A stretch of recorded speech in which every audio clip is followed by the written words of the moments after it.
This June 16th, 2025, regular Medicine Hat City Council meeting is called to order at 6:30 p.m.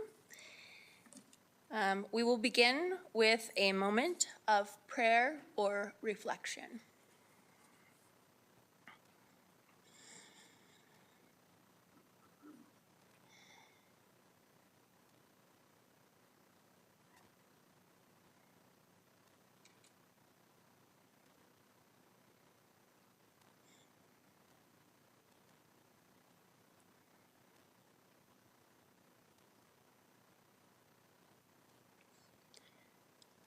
Thank you. And if you are a praying or reflecting person, perhaps everyone could keep peace and the idea that love and wisdom would prevail in the world. I know there's a lot going on that has around the world that has people quite concerned. So I do hope wisdom will prevail.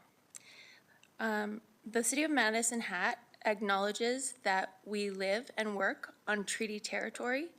The city pays respect to all Indigenous peoples and honors their past, present, and future. We recognize and respect their cultural heritages and relationships to the land. Next up is the adoption of previous council meeting minutes. These minutes are from our regular council meeting dated June 2nd, 2025. Is there any errors or omissions? Nothing? Okay, we will adopt the regular council meeting minutes of June 2nd, 2025 as presented. Adoption of the agenda. Councillor Sharps? Yes, thank you.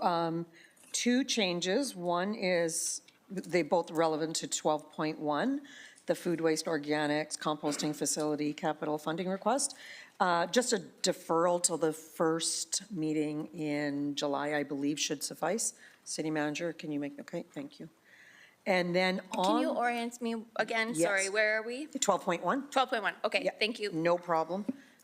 And then in consideration of 12.1, and I just have to find the page again, because this is a matter of public record at this point, correct? Okay, so under the request for decision, you're going to have to excuse me, I believe it's 261. Bear with me. Yes, page 260. No, I'm lying to you. Page 230. And I will read it out so we are clear on what needs to be changed. And which item in the agenda are you? Oh, This is still 12.1. Still 12.1. Yeah. Okay, thank you. Yeah, no. So it is page 261. It's after all the bullet points. It is that third or that first paragraph, all the bullet points. So it says, efforts to advance regional cooperation have faced setbacks. For instance, 2 recent attempts to propose an update to the regional waste study, including a cost sharing, was removed by intermunicipal agenda without motion of committee and no direction. There, in fact, was a motion of committee and it was unanimous. So just if the record could reflect that accurately, that would be great. Thank you. Those are my changes. Thank you, Councillor Dubnowski. Yeah, to the chair. For number 13, notices of motion, there it does indicate no notice of motion presently, but I will be presenting notification for a notice of motion at that time. And the topic of motion The topic would be land zoning or designation. Okay, thank you. Any other changes, amendments? Okay, so we have on the table the addition of a notice of motion as 13.1, land and zoning. We have the removal of item 12.1, food waste organics composting facility capital funding request, as well as an amendment to the briefing note associated, or the request for decision, my apologies, associated with that, to clarify that the intermunicipal committee, in fact, did pass a motion to postpone the item. Okay, and we'll, yep. Just have a question, if you Yes, don't go mind. ahead. So the intermunicipal committee made a motion to postpone the recycling or the compost facility. Okay, so what is the rationale behind postponing the organic waste facility? So the intermunicipal committee, one of the members of the intermunicipal committee had additional information that they wanted to provide, so they asked for us to deal with that at our next intermunicipal meeting instead of at the one that was in April, June, May. So that will appear on our next intermunicipal committee meeting. Thank you for the clarification, and that is related to organic waste how? It is, that was the topic, yeah. Okay, Okay, thanks. Thank you. So there are 3 changes, and we will, can I have a motion to adopt the agenda as amended? I'll make that motion. Thank you, I'll second. thank you, and we'll vote on that. Ooh, sorry.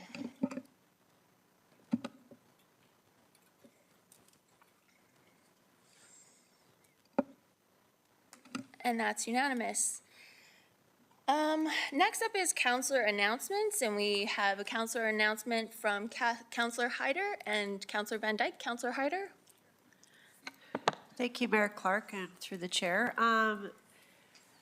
It's a little, I should have done this last meeting, but better late than never. During the days of May 29th to May 31st, the Southeast Alberta Chamber of Commerce in Medicine Hat hosted the 2025 Alberta Chamber of Commerce AGM. It was quite an event, and I had the privilege to welcome the members to our city and our beautiful downtown Cypress Club, so that was pretty fun. Not only was it a great success, Lisa and her team did a wonderful job hosting in our community, but an opportunity for the chamber, our local chamber, to celebrate 125 years of service to our community, which when you think about it, we had some not original members there, but some older gentlemen, and it was quite great to hear the history of the involvement to our community. Lisa would like me to share a few highlights. There were close to 200 delegates from around the province. 32 different chambers were represented. 3 days of learning and celebrations, as well as 29 policies passed. So they did a lot of work as well as had some fun. Another exciting event that happened on that opening night was the recognition of Southeast Alberta Chamber of Commerce for their 25 years of service. So with that, the naming committee, which I sit on, with some support from members of Chamber and past members, decided that we would add an additional street name at 6th Avenue and 4th Street Southwest. So if you're taking a drive down there, you'll notice it's now called Commerce Way. So it was a wonderful way to celebrate, and it was a beautiful night, and I was just grateful to be part of it. So thank you. Thank you for that, Counselor Hyder. Counselor Van Dyke. Yes, thank you. Through the chair, I would like to extend congratulations to local students Fatima Riaz and Echo Morton on their recent wins and recognition at the 2025 Canada-wide Science Fair in Fredericton, New Brunswick. Fatima and Echo attended with a member of the Praxis Science Outreach Society after winning at the Southeast Alberta Kiwanis Science Fair. Fatima received the Senior Gold Medal for her project Antibiotic-Stimulated Ribosomal Subunit Joining, which puts it as one of the 10 best science fair projects in the country. Additionally, she was awarded a total of $22,000 in entrance scholarships from several Canadian post-secondary institutions, including the University of British Columbia, Mount Allison University, University of New Brunswick, University of Ottawa, and Western University. Fatima also won the Senior Challenge for Best Project in the category for Health and Wellness and earned $1,000 for that win. Echo Morton won a $500 award in the Renewable Energy Junior category for her Smart Roof project. Echo created shingles which are black in the winter to use the sun's energy to melt snow and white in the summer to prevent heat absorption and conserve energy. Congratulations to both winners. You should be very proud of yourselves, and I'm sure this isn't the last time we'll hear about your scientific success. Wowee. That's amazing. Any other counselor announcements today? Okay, seeing none, we'll move on to the consent agenda. Does anyone want to pull anything out of the consent agenda? No? Can I get a motion? Please? I move that council adopts the consent agenda items as presented. A second. Okay, that was Counselor McGrogan seconding. And we will vote on the consent agenda.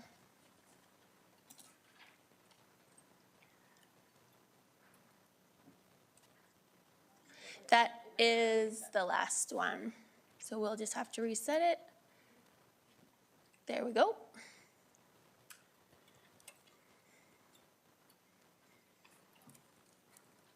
And I forgot I'm supposed to wait 3 seconds so that it can, when it's televised, the vote is clear to the members of the public watching from home. So next up, we have a public hearing, and this is also going to include some new things from our perspective. The MGA requires us to have options for electronic participation in public meetings. So we're going to do our best to make sure that that works properly, but please bear with us. I will be the chair, so we'll call the hearing to order. We're at 9.1 Bylaw 4852 to amend the Tri-Area Intermunicipal Development Plan. And so I am calling this hearing to order, and I will chair the hearing. All comments should be directed through me. The purpose of this public hearing is to gather information and feedback on the proposed Tri-Area Intermunicipal Development Plan. The municipalities of the town of Redcliffe and Cypress County will hold their own respective public hearings. Administration will make a presentation first, followed by an opportunity for elected officials to ask questions of clarification. Then I will ask the city clerk to read and acknowledge any submissions received. I will then call for verbal submissions from any affected person in the gallery or online. Those in support of the proposed bylaw will speak first, followed by those in opposition of the proposed bylaw.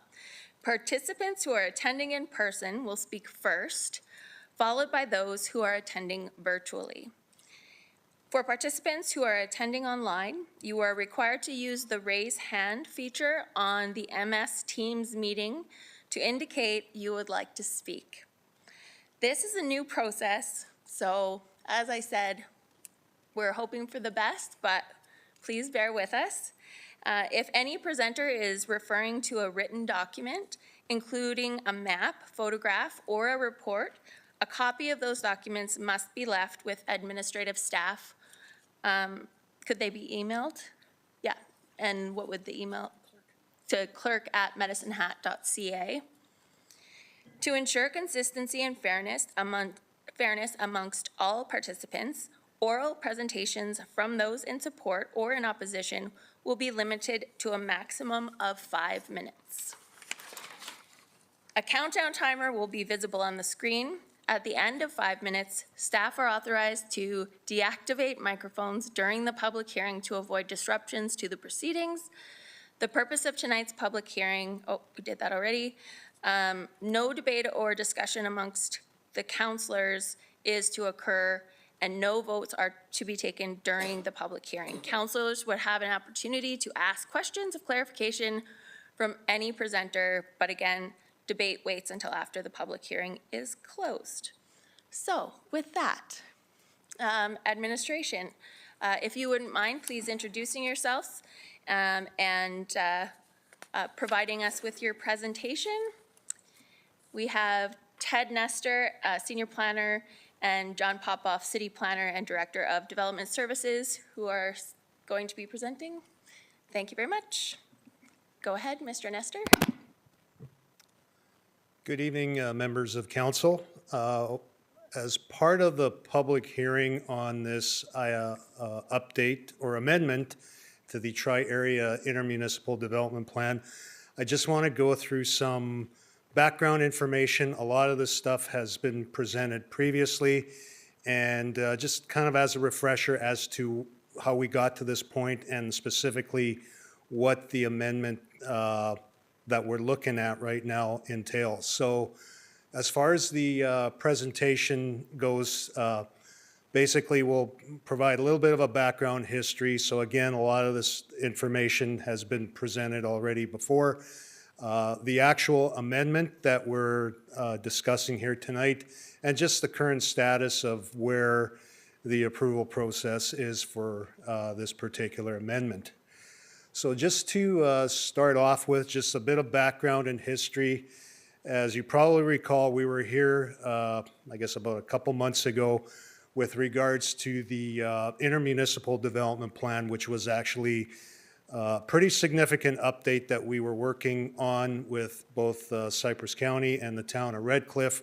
We brought that forward to council back in April for approval, which actually did occur, and the same thing happened with both Red Cliff and Cypress County back in April as well. So that was a pretty significant update to the IDP. So as part of that process, which we were working on for at least a year, we created several new policy areas, and they were largely focusing on things such as protecting specific areas for long-term urban expansion and also industrial economic development, but also providing some greater flexibility in rural areas for multi-lot country residential development. So it was a fairly significant update, and it was the first one that we had done since 2020.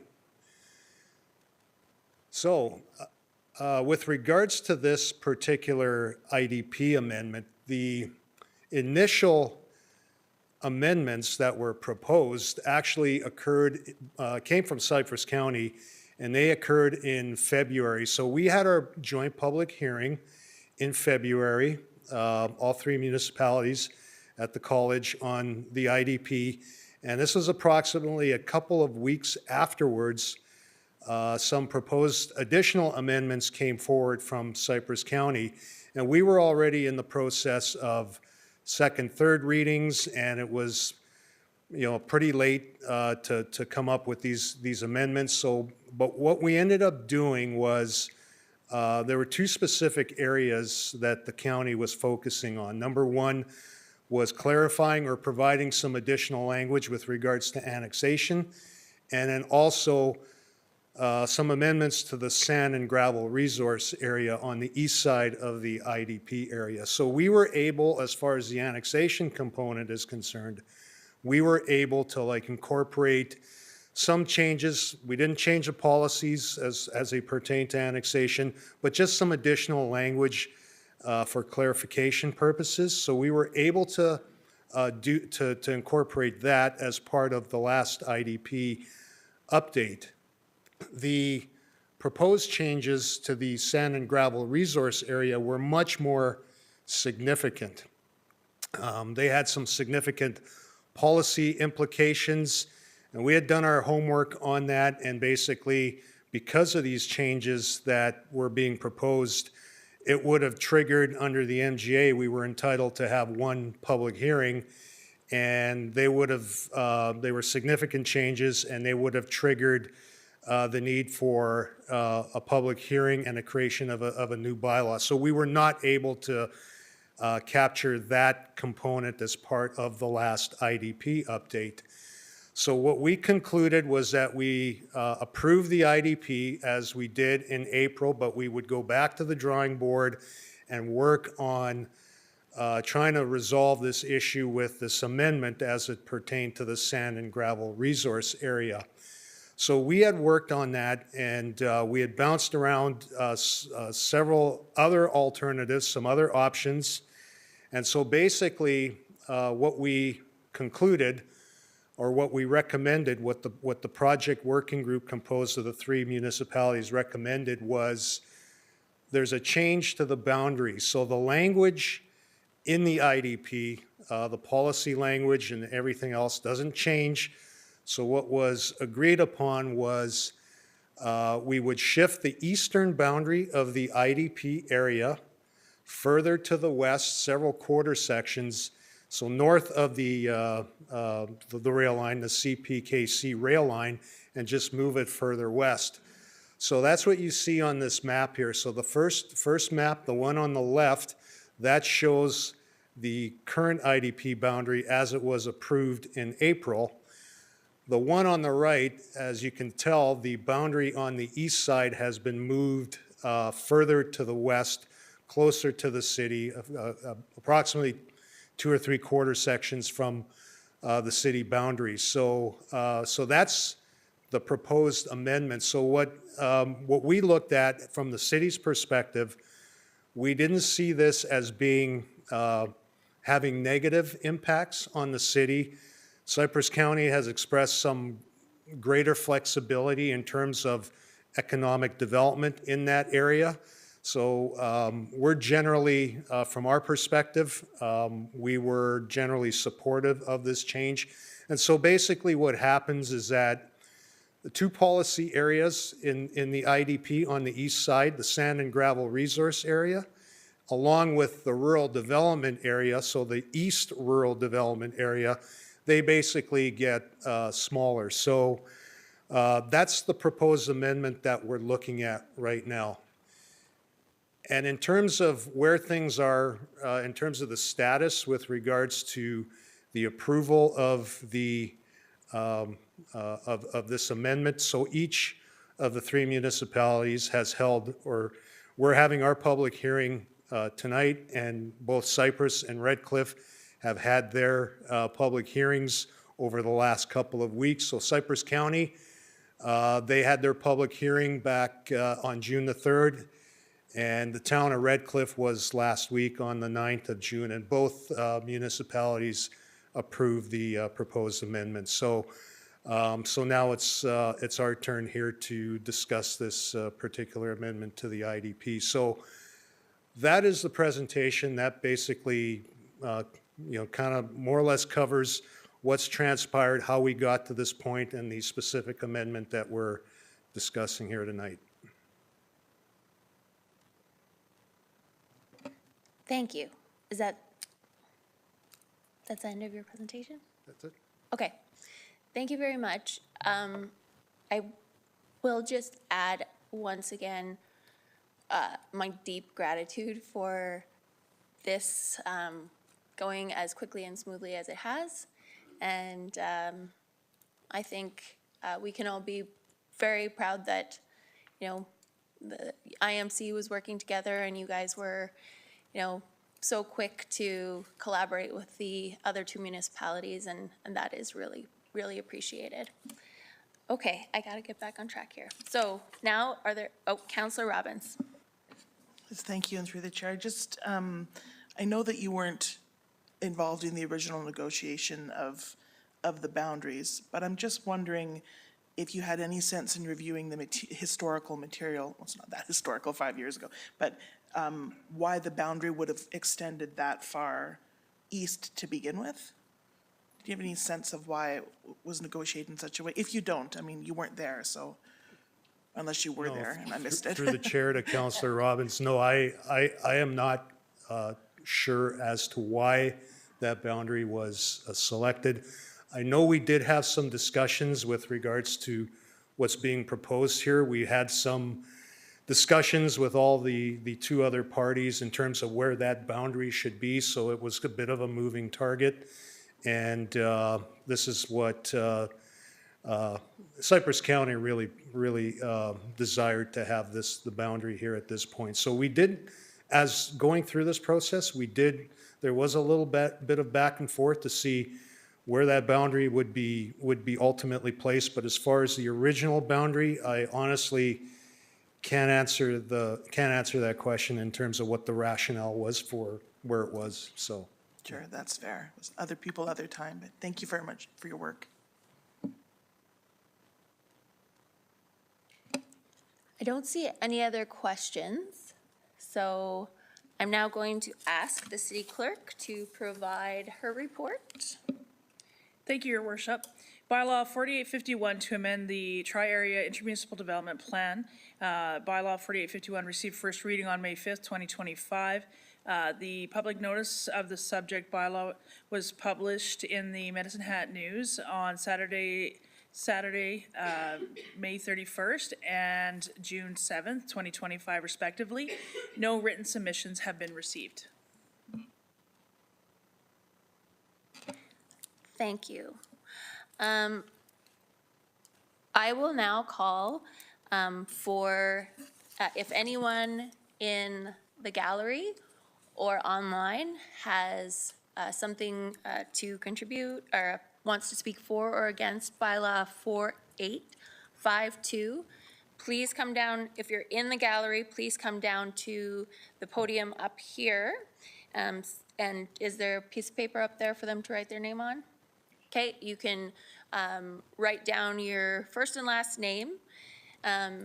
Please also say your first and last name and whether you'll be speaking for or against the bylaw. And if you are online, please use the raise hand function on MS Teams and identify, so they will come online and identify whether they're speaking for or against? Okay. We don't have anyone to speak virtually, so, sorry.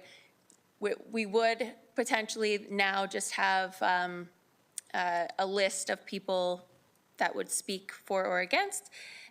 So if anyone for a second time wants to come down to the podium and speak for or against bylaw 4852, please do so, indicating your name. And for a third and final time, if anyone in the gallery or online has something wants to speak for or against bylaw 4852, please come down to the podium and state your name. Okay, I don't see any speakers, so we will close the public hearing and no more submissions will be accepted. Moving now on to the business arising out of the public hearing. We have bylaw 4852 that is before us for second and third reading. First reading occurred on May 5th, 2025. Sorry, Councillor Hirsch. So procedurally, we just had a presentation that did some amendments actually as it sat in between first and second reading. So is this going to be considered on a go-forward base as amended? What's the language to this? No, this was not, may I? Sorry. This was not, there was no amendments between first and second, so we approved the first one, and then they came back and did the amendments on this one. So they're, from first reading to now, no differences, correct? Correct. So we've already passed the first set of amendments that they referenced before, and now, so that process has already concluded. Now these are new amendments to the IDP, and we gave them first reading on May 5th, 2025. Nothing has changed since May 5th, 2025.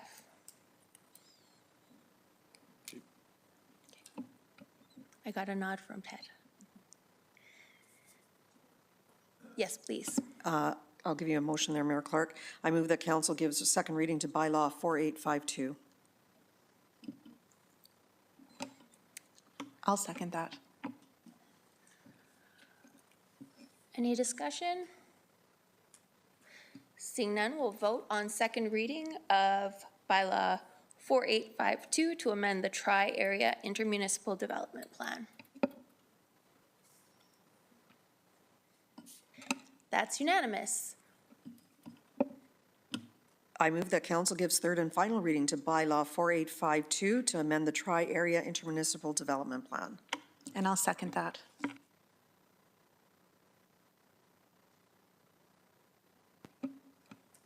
Any discussion?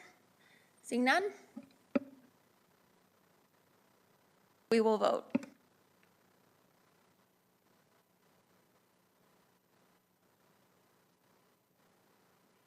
And that is unanimous. Moving on to unfinished business, 10.1, legal fee reimbursement. So, I can't make a motion unless I step down from the chair, so I am going to step down from the chair. Mayor Clark, you don't need to, I'll make Okay, the motion. thank you. Yeah, no problem. I move that council directs administration to immediately pay and reimburse legal fees incurred by Mayor Clark to date in relation to the I apologize, legal opinion, the reorg, City Manager Mitchell's defamation allegations, the code of conduct, the JR, or otherwise in the course of her duties in the amount of $76,017.62. Is there a seconder?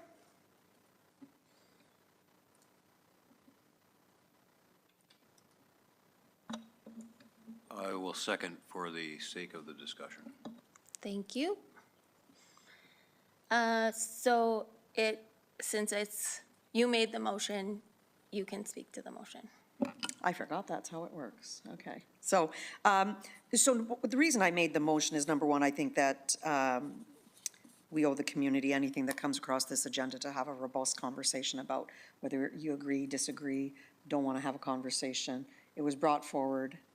In my mind, we will and we should converse about everything and whether it's uncomfortable or not. So I do have a few things to say about this, but in all honesty, Mayor Clark, I think you should speak to the actualities of this, and then I have my opinions after I hear some of the discussions. Okay, well, I have a speakers list, so I'm not going to wedge in. Counselor Robbins. Yeah, I find we've adjourned this matter a couple of times in order to get a better breakdown of understanding what the legal fees were about. In my mind, there was 4 separate categories of legal fees, and I would have considered them differently. So I'm not going to support the motion because I don't think the breakdown for legal fees is transparent enough for the public to understand how those fees were incurred and for council to reasonably discuss them. Okay, well, I would request then that someone makes a motion to postpone because, and I appreciate that it has been postponed a number of times, but your council didn't contact my council till Wednesday, and then this is what he produced. So if there are more detailed items, I would say that should be requested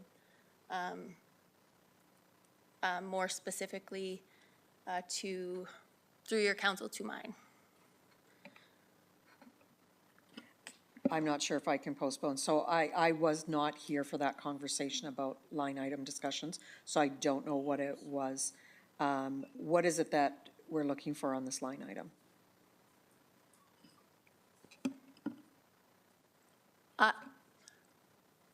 I guess just more of a detailed breakdown of what each thing was, but this is what was provided to me. So that if there's specifically more things, then I suppose that, again, those could be discussed between the councils and something figured out in that regard.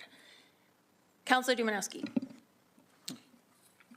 Through the chair, a number of comments I'd like to make with your indulgence. I'd like to begin by stating that I believe that the request / notice of motion should be denied. The Municipal Government Act uses common law principles showing anyone with pecuniary interest should refrain from even putting forward a notice of motion on the matter, regardless of any promise not to discuss or vote on it, which is inconsistent with what's happening right now. Statutory prohibition under Section 170 to 172 of the MGA relating to councillors, including the mayor, states that you must not participate in, discuss, vote on, or influence any matter in which you have a pecuniary interest. And you must vacate the room altogether once disclosure of pecuniary interest is made.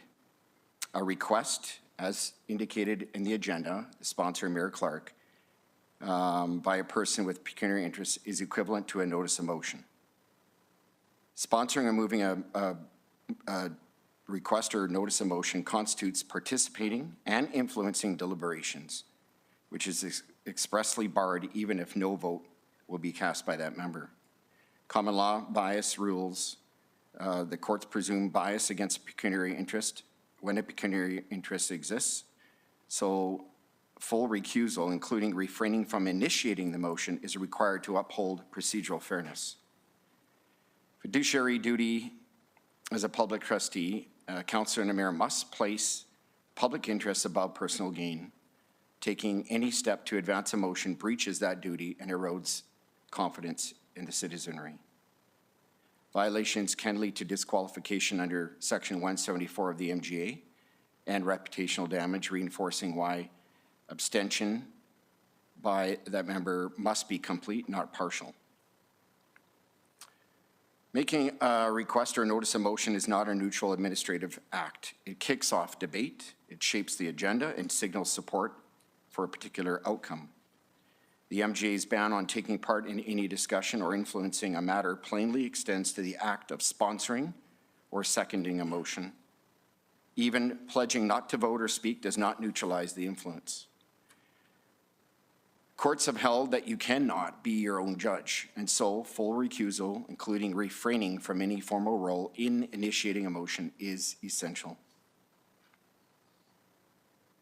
In summary, the MGA's clear language, reinforced by common law principles and municipal policies, leaves no room for a quasi-abstention approach. A mayor or councillor who knows that they have pecuniary interests must not bring forward a notice of motion or request on that subject, because doing so amounts to prohibited participation, it breaches fiduciary duty, and invites legal and reputational consequence. Under these terms, and to avoid being in contravention of Section 170 and 172 of the MGA, I will not be supporting the request, and I would likewise ask council to do the same. Thank you. Councillor Dumanowski, I am not trying to violate anything. I would be very open to another option, but none has been provided to me. And I am wondering if you could comment on 169B1, which says that private interest does not include the following: concerns the remuneration, an interest in a matter that concerns the remuneration and benefits of a councillor. Your Worship, my comments are for the public to respond to in accordance with their own feelings. So I will have no response to your question. Councillor Dumanowski, you're saying that I can't request my legal fees in this manner. I am asking, what manner can I request them in? Because I have a claim to them, both in the Code of Conduct and as this council evidenced when they provided the city manager with her legal fees. I am open to suggestions, but I have not heard any, and so I am just trying to do the best that I can to be reimbursed for the legal fees that I incurred. Just as this council, every member of this council had their legal fees paid for throughout the Code of Conduct, the judicial review as well. And I got the Giorno legal opinion because we were told that there was a different legal opinion that turned out not to exist. So I'm open to doing this any way that this council feels comfortable with, but I have not heard any kind of suggestions about what that might look like. I understand that all of you had your legal fees paid for, so it's not a pressing issue for you, but it is a pressing issue for me.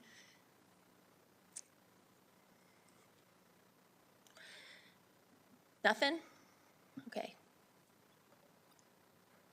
That was a question to you, Councillor Dumanowski. Well, Your Worship, some of the background information provided by even having this debate and you being a participant in it is in blatant disregard for the MGA, and I will not participate. Thank you.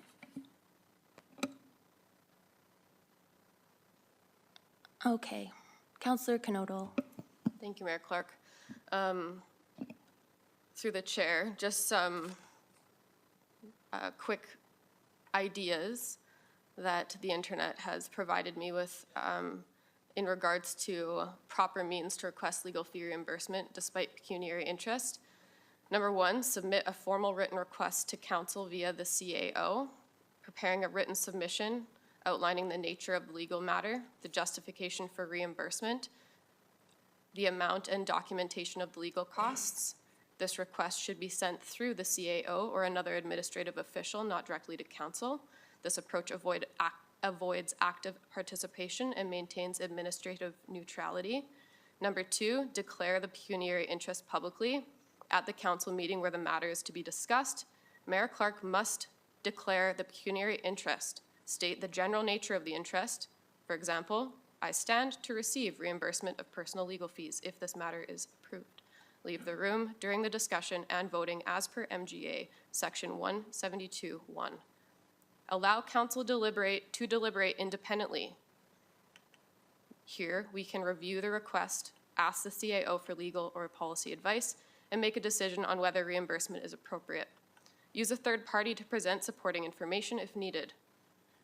Or ensure compliance with reimbursement policy if one exists, and at this point, it does not.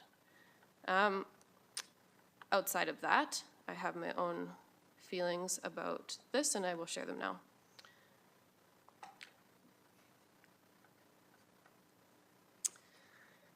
The request to reimburse personal legal expenses incurred by the mayor in challenging the council's code of conduct sanctions risks creating a problematic new standard.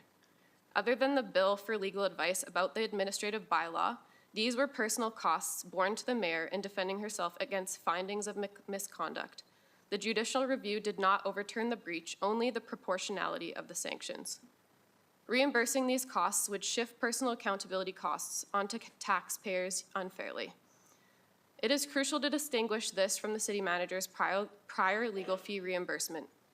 The city manager sought legal counsel primarily due to reputational damage arising from the public accusations related to her official role while carrying out council's directives. While there are valid criticisms of reimbursing those fees, the legal costs were incurred defending her professional reputation as an employee acting on council's instructions. By contrast, Mayor Clark's legal fees, at least in part, were personally incurred to contest sanctions resulting from a formal misconduct finding under Code of Conduct Bylaw number 4805. Her judicial review was a personal challenge, not undertaken in defense of the institution.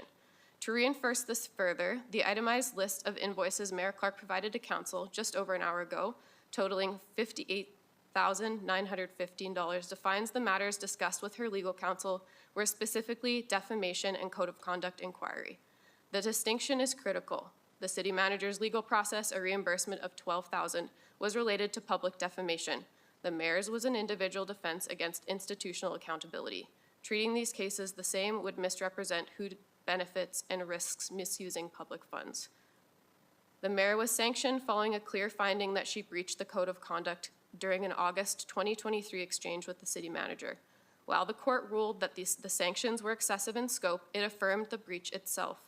Council acted after multiple informal attempts to resolve ongoing workplace issues, informed by the council code of conduct, procedural fairness, and Alberta's Occupational Health and Safety Act obligations to ensure a safe workplace.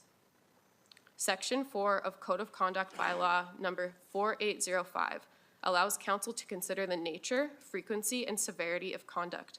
Section 6 authorizes a range of sanctions, including apologies, training, committee removals, and remuneration adjustments. The misconduct was not isolated. It reflected months of problematic behavior that council unsuccessfully sought to resolve. Council had a legal and ethical duty under Alberta's Occupational Health and Safety Act to address disrespectful or toxic conduct affecting workplace health and safety. Thus, considering the broader context and cumulative impact was legitimate and necessary to protect institutional integrity and employee well-being. Justice Nation confirmed the mayor breached the code of conduct. The ruling found sanctions disproportionate in scope, but did not negate the breach. The judge upheld council's authority to discipline, but emphasized proportionality and statutory compliance. There was no finding of innocence or unfairness in the breach itself. The mayor's legal action was a personal defense, not a public interest defense. Approving reimbursement of these fees would undermine council's authority to enforce standards, incentivize costly challenges to code rulings, create a precedent shielding officials from financial responsibility for personal misconduct challenges at the public expense. Council acted lawfully under the MGA and bylaw number 4805 in sanctioning the mayor. While the proportionality of sanctions was partially questioned, the breach was confirmed. The mayor's personal legal challenges does not justify public reimbursement of her legal fees. Respectfully, council should deny this request to protect accountability, transparency, and public trust in municipal government. Okay, so either we are going to discuss this or we're not. If this is, if there, again, is another process, but if I'm being accused, despite my view that this falls under the exception to the definition of private interest in the MGA, because it is compensation and benefits, then I would like the opportunity to do it whatever way this council thinks appropriate. But I do have a right under the code of conduct to ask council to refund me. Also, I don't agree with a lot of what you said. There is this council has tried to frame it as, well, there was a breach, the breach was at a upheld, so we didn't do anything wrong, and that's that. But the reality is that the court found that this council acted in a way that no reasonable council would act, and that their sanctions were overwhelmingly disproportionate. And those sanctions are the reason that the judicial review was required. Not that was the whole issue of the judicial review, is whether the sanctions were appropriate. Cut my salary in half, that was punitive. I wasn't allowed to talk to anyone that worked for City Hall. I was locked out of places in City Hall. I was not allowed to do my duties as mayor in many instances. That is what the judicial review was about, and the court found that this council has no sense of proportionality in developing sanctions, and that they did not act as any reasonable council would. And for everyone at this table to say that, well, okay, that's fine, but we take no responsibility for that or the judicial review or the costs incurred, when you guys all had your legal fees paid for on account of the fact that you guys acted improperly. I am having a hard time understanding the lack of remorse or the understanding that that had a negative impact on the community as well. But again, I just want my legal fees reimbursed. I don't need it to be as a notice of motion, but no one has even, I don't know what internet source you're using, Counselor Canodal, but there has been really, I've asked what the proper way is, no one has an answer. I just want my legal fees reimbursed. Counselor Van Dyke. Yes, thank you, through the chair. Just a couple of things. So I was one of the people who had asked for additional information. However, I wasn't looking for, and I think I specified it at the time, an itemized list. What I was looking for was the financial breakout of each issue, because even initially, I didn't think that there was 4, and now I think there's 4. So I do have the FASCN, which is a singular issue, but the sheet that we've received from the other solicitor is not broken out beyond just the single defamation and code of conduct inquiry. So for me, having that breakout is important because of each thing is a different issue in my mind. I would suggest that I'm not sure what the process of this is because I think there's a motion on the table, but defer and that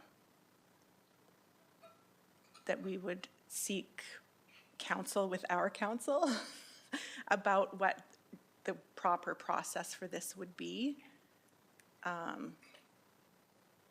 Just so that That sounds great. we're doing it right.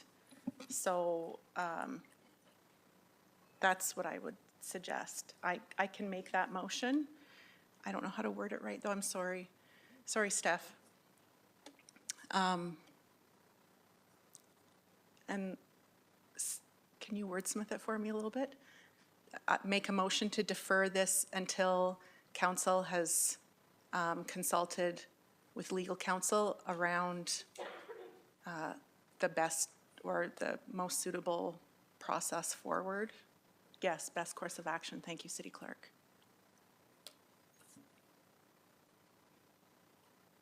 We'll need a seconder. I'll second that motion. It is similar, sorry, to, I don't mean to speak on a second, but to what I referred to earlier as well as I felt I needed more detail before I could decide. If we could get more detail, that would be helpful. Any discussion? Seeing none, we'll vote on the motion to postpone.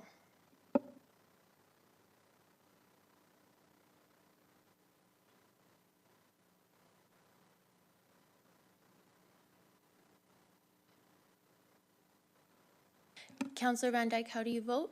Oh. Okay, we'll try again.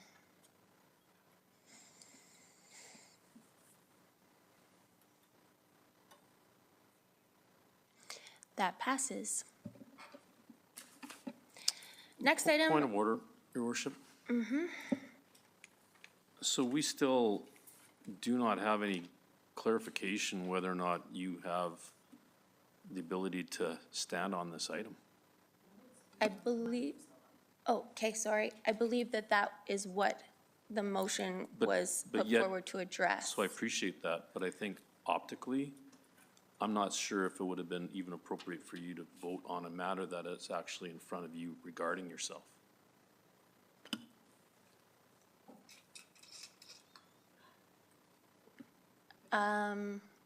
Well, it was a motion to postpone an item, so, But the item is specific relative to yourself, Madam Mayor.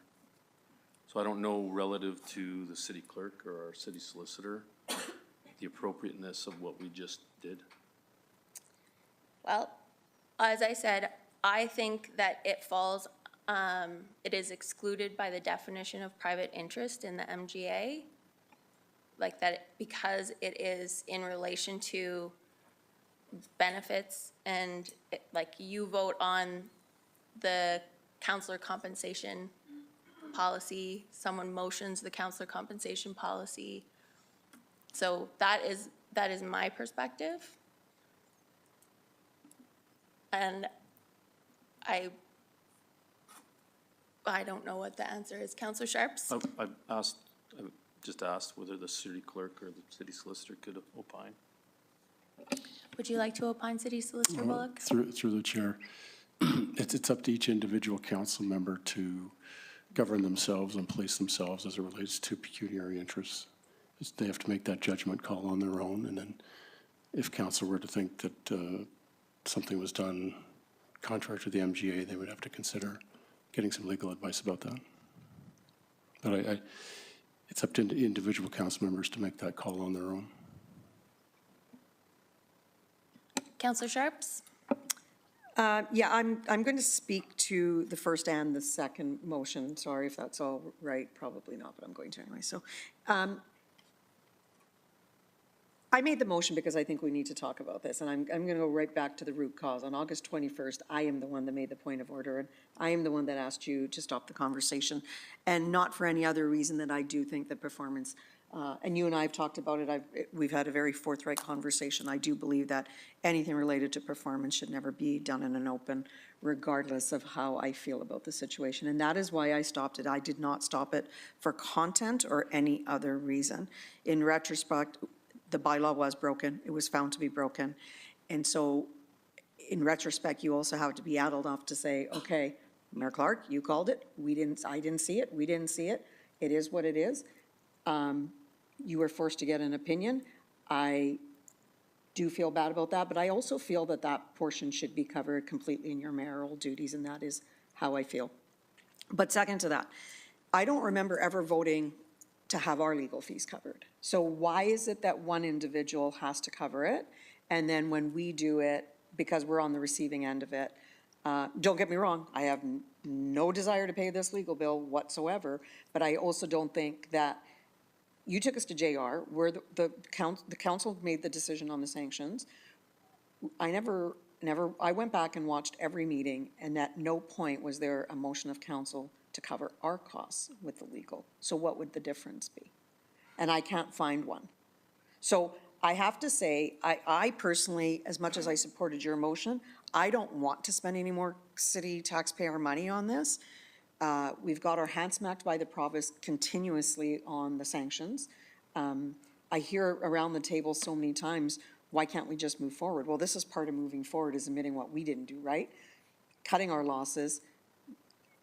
You got your money back, granted, I agree, but there was a lot of sanctions that you forever paid a price on. And there's days that I will tell you, I regret stopping that conversation. And not because I feel like it was the wrong thing to do, but because of the outcome. I still stand by, I hate those kind of conversations in public. So, and I feel like I'm probably doing that again. But I don't feel, if I'm getting my expenses paid, then we all deserve our expenses paid. When city manager put out that email, I 100% stand by. I never want to put any employee in a position where they have to defend themselves publicly. So that is why I put that right in my email. I would love us to get back to business, but part of doing business is making sure that we treat everybody fair, procedurally and otherwise. So I will be supporting your motion, whether it's here or later.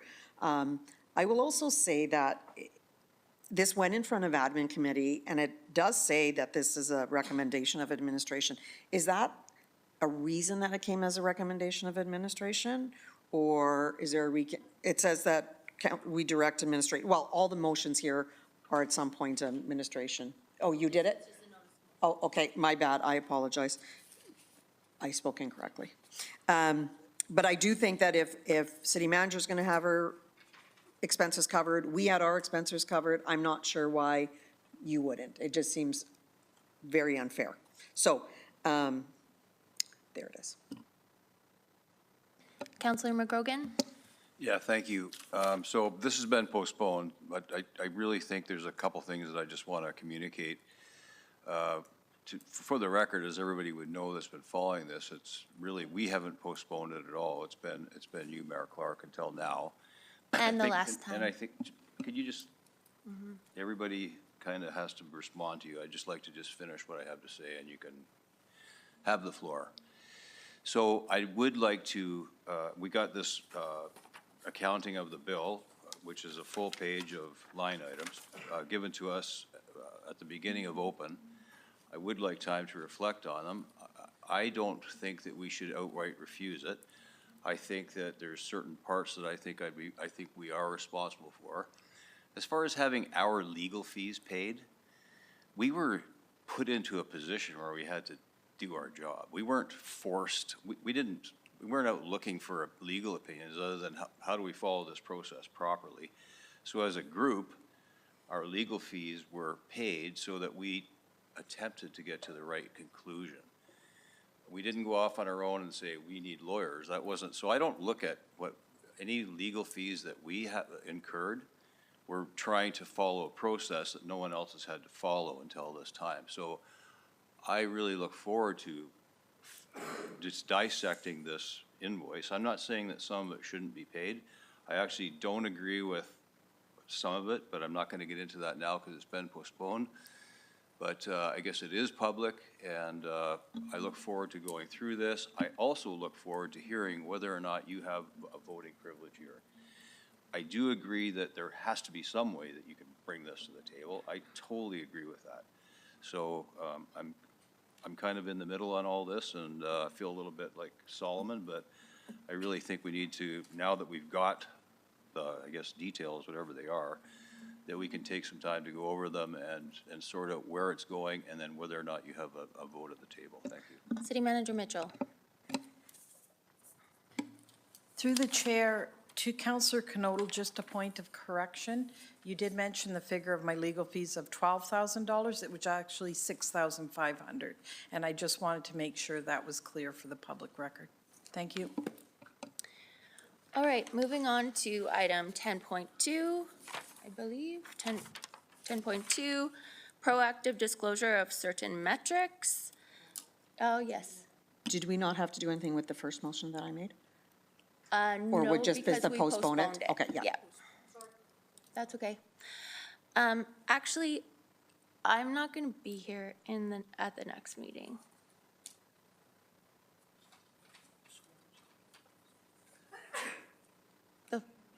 Okay, well, did it even say? No, I don't think Okay. it does. Okay, so it'll have to be the second meeting in July. City Manager Mitchell. Through the chair, just for some clarity too, Councillor Dumanowski, Councillor McGrogan both mentioned that, and I think Councillor Hirsch, I'm sorry if I missed anybody, that they would like some kind of clarification on whether there's voting privilege or not. Is that a direction that you would like to That give to is, staff? Oh, that's what that is. Okay, thank you. proactive disclosure of certain metrics. This was postponed from April 7th, 2025. And it is, well, does anyone want to make a motion?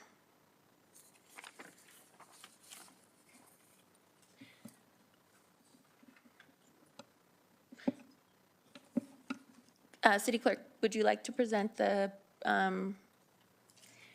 request for decision first? Thank you, Your Worship.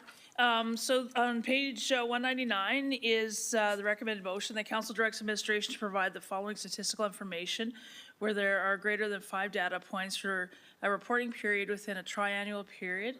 1, a cumulative summary of severance payments. 2, an cumulative summary of bonuses paid, provided that such information would not be unreasonable invasion of privacy pursuant to relevant legislation determined by the FOIPED. And B, that council directs administration to make available on a quarterly basis on the city website the following statistical information where there are greater than 5 data points for a reporting period. 1, turnover. 2, age demographics. 3, percentage of union versus non. 4, total payroll. 5, recordable injury frequency. 6, number of WCB claims. Initiated number of closed. 7, retirement rate. 8, number of new hires. 9, gender demographics. 10, number of formal respectful workplace complaints completed. 11, vacancy rate. Number of roles being recruited. And 12, the number of employees taking a part of the remote work program, provided that such information would not be an unreasonable invasion of privacy pursuant to relevant legislation as determined by the FOIP head. And then on the top of page 200 was the previous two motions from April 7th of 25.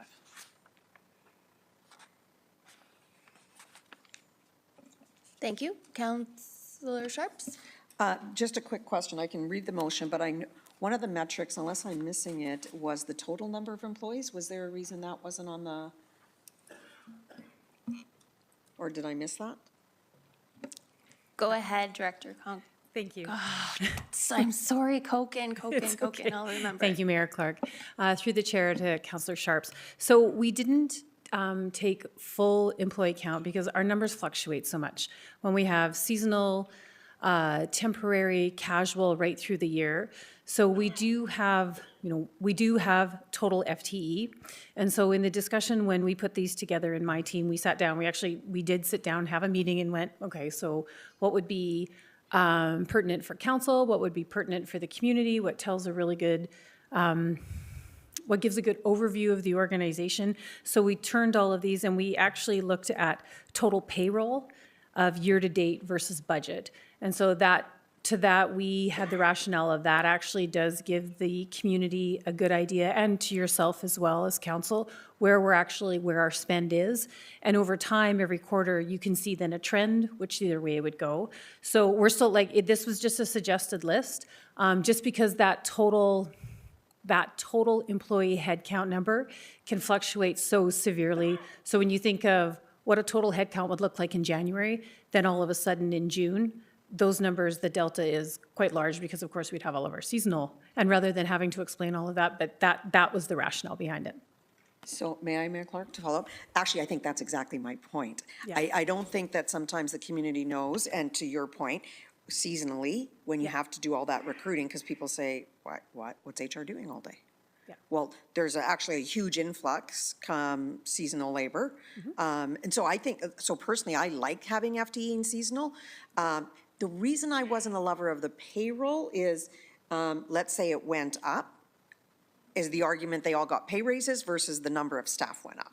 Sure. So I guess, ultimately, I don't think anybody's bothered between 1,000 employees and 1,010 or 1,005, but more if that number is, all of a sudden we're 1,300. Oh, but look how many summer students we hire. Look how much we put back into the community. I think those are the numbers that people need to, what does it take to plant all the parks and recs around here? We have a lot of parks. It's beautiful, but I don't know if that's always accounted for. So that was my intent over that total number. Is that something that's doable, or does that feel invasive to you? So through the chair to Councillor Sharps, I think if we were to do a total headcount number, if we could supply definitions of what our temporary, what our seasonal, what our FTE is, and what that means, so there's just, there's a really strong understanding of what we mean when we say that to council and to the community as well. I think it should be your definition. So whatever your tracking measurements and methodology is internal, that's what we all need to use. So you're not having to create aesthetic schematics for us. It's just the same. Does that work? Yeah, we would be totally fine with that, yeah. Okay. Would you mind if I would like to make this motion, but I'll make that amendment then? Or do Okay. you want me to wait? No, if you want, you make the motion that you want to make. You don't have to make the one that's in the package. No, I think I'm okay with that. I will say that overall, I made the motion, and what you've come back with is, with all the little key points, I quite like. I'm still kind of holding out on severance, I'm not gonna lie, but that's a different conversation I think we might be having, or is it on this one? Yeah. It's on this one? Okay, so we can talk about severance, but I'll make the motion, how's that? Okay. Thank you. I move that council directs administration to provide the following statistical information where there are greater than 5 data points for a reporting period within the triennial report. 1, a cumulative summary of severance payments. 2, a cumulative summary of bonus paid, provided that such information would not be unreasonable invasion of privacy pursuant to relevant legislation as determined by the FOIP head. And 3, total number of headcount broken down by current HR definitions. How's that?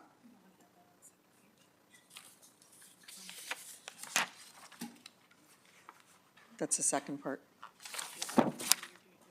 Oh, it is, no, see, it goes into two different ones, that's why I was asking. It is two motions, yeah. Yeah. Okay. No, that's okay, no, it's all good.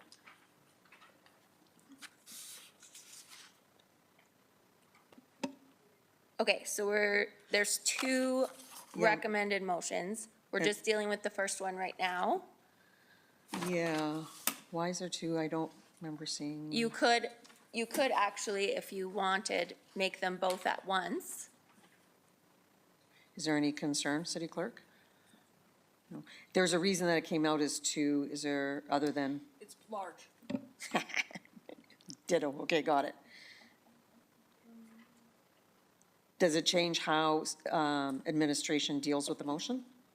Can I guess for a point of clarification? So how I read the first one is that it's going into the triannual report, which is the financial report that finance produces with the organization. The second motion is discussing about putting it on a quarterly basis on the city website. So I just want to be clear what we're putting into the triannual report, because that's a financial report. It is a financial, but there's also budget in that, right? So, There and then is. payroll, correct? Yes, it could be. I just want to make sure that we're distinguishing which report it's going into. Appreciate that. I do like this on triannual report. Just throwing it out there, you definitely don't have to take this into consideration, but we could, since we moved to FTE, we could, I don't know if head count is clear enough, Whatever defining factor that HR uses, I'm happy to use. So we don't have to create something new. So if you use FTE versus PEP, I can't remember which one you use. So through the chair to Counselor Sharp, so it would be, we could define it, what are, through total head count with those definitions of seasonal, casual, full-time equivalent, temporary employee contracted. We could fill the definition that way and then have those numbers succinct. And is that easily accessible information? Like that's what we have already? Yeah, we right? can do that. Okay, okay, just checking. just for Steph's sake. Right now, we only have item 3 and total number of, so Total number of, it was head count that I used, and then in brackets with definitions supplied through HR, current definitions supplied through HR. Yep, that works. That way we're not creating something that you don't already do. and you already have "and" at the end of clause 2, so you don't need it at the beginning of clause 3 unless you were going for okay, perfect. Okay, thank you. I appreciate that stuff. You're, okay. Okay. We will need a seconder. I'll second that, and then I got a question. Thank you, Counselor Hirsch. You are up. So, and I guess the only challenge I have with item number 3 is going back to exactly what we talked about, is in any type of isolated time, we could be up or down on the head count. And I don't want it to presuppose or the reader to understand that that's what number we carry all the time. So is there any asterisks that we can put saying as of whatever date, that sort of thing? Because it does, I can only imagine our summer numbers are up relative to maintenance and all that kind of stuff in terms of the parks. So it's quarterly, right? Or, nope, triannual. triannually, My my apologies. So that would be as of whatever the date that the triannual report is effective? Yeah, the next triannual one would be the end of August and then end of December. How fast that comes, but yes. So just for clarification, that, I just want to make sure that that's understood, that at that point in time, and I don't know how it's going to be done, but just maybe something to keep in mind. Yeah, well, we can put a note on the bottom of that count to say, you know, as of this date, and does include summer seasonals and those types of things, because I think they would mostly still all be here. And then in December, other than winter seasonals, it could be quite different. Sure. No, that's fine, thank you. As another suggestion, maybe to help along with that process, if maybe we could do the last try. What is it? What is it called when it's not a quarter? Trimester, I would. Okay, guess. It just trimester. Okay, nice sounds one. Very, The previous trimester and this trimester, so that there's because I don't think the previous one would have included the summer, like the No. parks, yeah. that report is completed as of April 30th already, so we will look to see if we can do a measure at that point in time. Thank you. Counselor Van Dyke? Yes, thank you through the chair. So just a couple of things. When this initially came to us, I had real concerns about people's privacy and severance payments. And that's still a concern of mine. And I wanted to ask if, from an HR perspective and a legal perspective, if you feel comfortable that this doesn't just meet the letter of the law, but that we are honoring the residents of our community and previous staff in this proposal. Did you want to go first, Ben?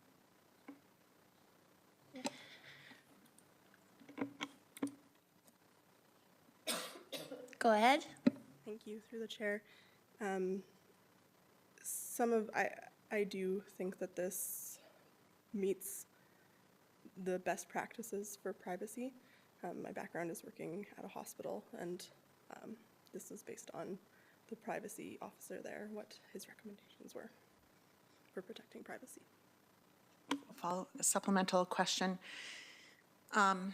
Just want to make sure that if there was at any point concerns that this was identifying someone in our community, what would be the mechanism in which it would be dealt with as quickly as possible? Through the chair to Councillor Van Dyke. So we did put in that there has to be greater than 5 data points. So when we would put together the cumulative summary of severance, if, say, we only had 2 severance payments, and it would be easy, if that were to be identifiable, then we wouldn't put that in then. So that would be, as long as there's 5 data points, that gives us the security of knowing that it's a stronger number than just 1 or 2, if that makes sense.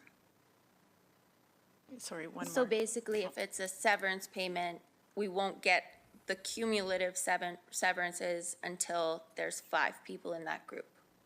If there were, through the, to Mayor Clark, so in that one triannual time, if there was only, say, 1 severance payment, we wouldn't report on it, because that could be identifiable in the community.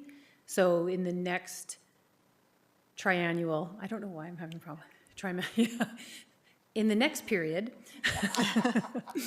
I think then, because it would be cumulative, if there was, say, 4 in the next, you could take the next one, that lone one, into the next period, if that's what council would want to see as well.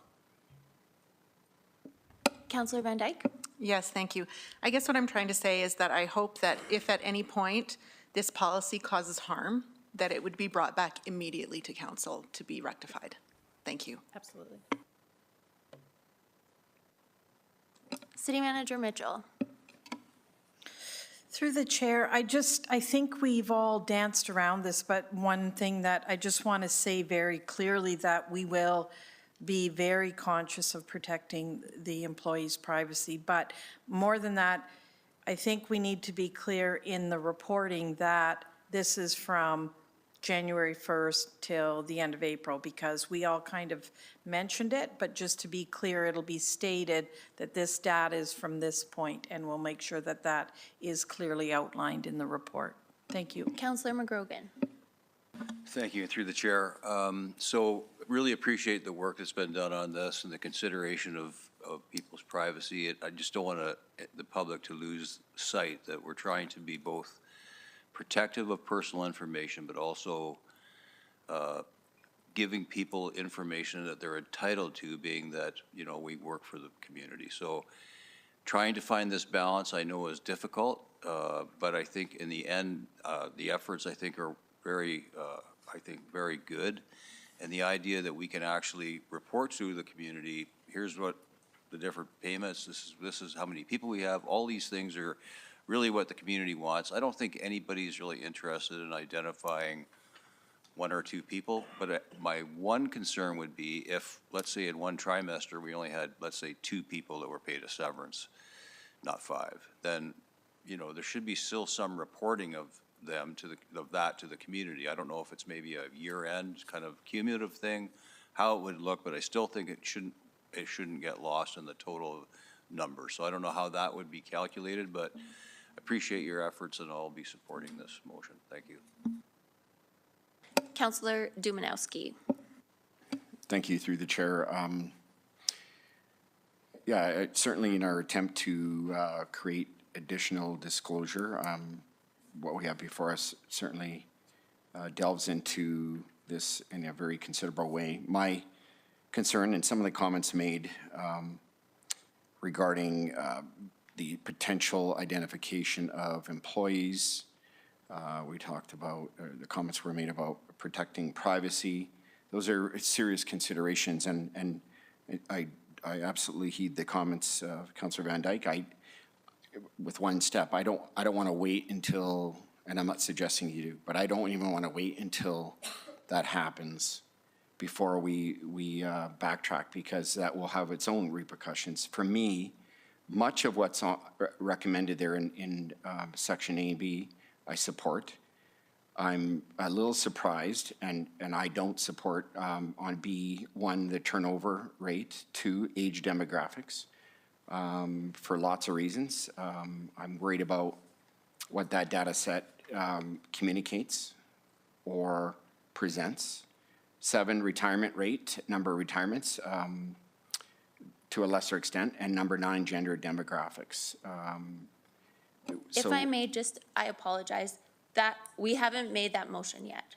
Okay. But Well, I'll just finish my comment okay. and then I won't have to make it later. Thank you. But in that regard, because of those items being in there, I can see why number of union, non-union, total payroll, you know, WCB, those are pretty standard data sets that can and should be reported, but some of these other ones I don't support. So I won't make my comments again later. Thank you for indulging me, but so I will support A, but I will not support B.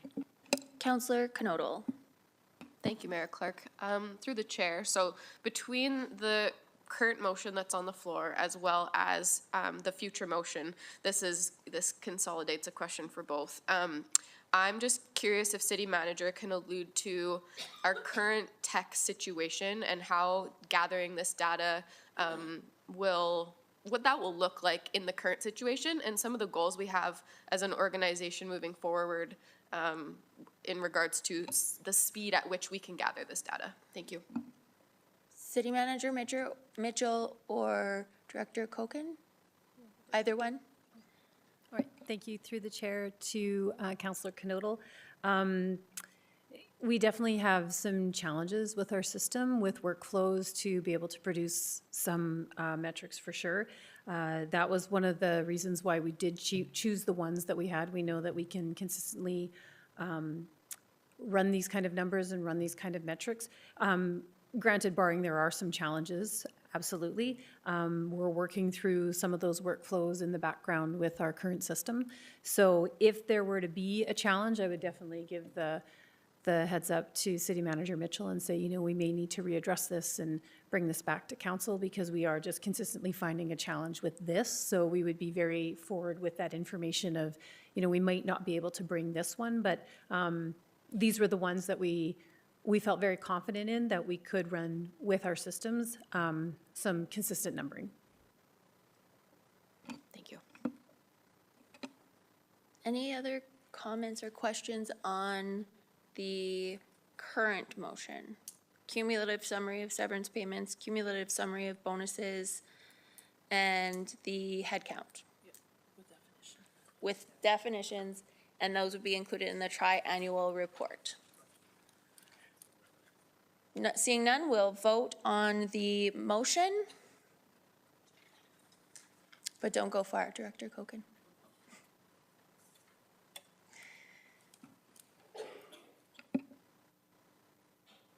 Okay, that's unanimous. Do you have a second motion to make? Look at that, I do. So I move that, and I'm going to make an amendment to this too. I move that council directs administration make available on a quarterly basis on the city website the following statistical information where there are greater than 5 data points for the reporting period. 1, turnover. 2, age demographics. 3, percentage of union versus non-union / without union employees. 4, total payroll year-to-date versus budget. 5, total recordable injury frequency, so otherwise known as TRIFs. Number of WCB claims initiated and number of WCB claims closed. The retirement rate. Number of new hires. Gender demographics. Number 10, number of formal respectful workplace complaints completed. Number 11, the vacancy rate, number of roles being recruited.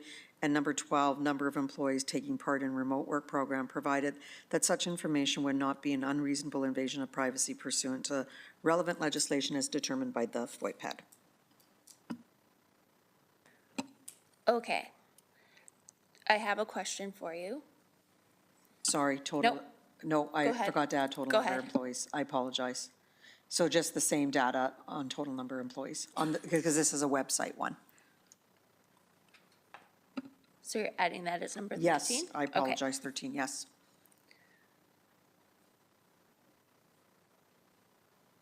Thank you. All right. And I'll speak to it after, if I get a second. I'll second that motion. Okay. Thank you, Counselor Knodel. May I speak to it real Yes, you quick? may. So first of all, thank you, Carla, for the work that you've done, and Director Kochen, I apologize. So I appreciate that. So when I was looking at this over the weekend, I took my original motion. I couldn't find it on here. I just had my original motion and I compared it. And so at first I thought that you didn't read my motion. I'm like, I can't believe she didn't read my motion. And then what I started doing was got over myself and I wrote it all down. And what you did was combine it so that it was easier to read, but it got me what I wanted. But I believe this meets how you can pull information out of your system easier. Is there some accuracy to that? Yeah, that's correct, Councilor. Okay. And when you came back with these, are you feeling comfortable with these? Through the chair to Councilor Sharps, yeah, I do feel comfortable with these. I think this, and again, it's that information we want to tell council and the community of, here's a snapshot of what our organization looks like from quarter to quarter. So I think we felt really comfortable with these. Right. We had a fairly lengthy discussion at this with my team, and we thought this would be something, and as all of us as taxpayers, we thought this would be information we would want to know as well. So would you mind speaking to, because around this table, I'm not a HR person, I'm a counselor. So Okay. would you mind speaking from an HR perspective on why we look at age and retiree and gender demographics and why that's important? Sure. So age is something that we can actually get a really good overview of really how is our workforce aging? What is that going to look like long-term for succession planning, for retention, and for recruitment? And so it also can play into if we have an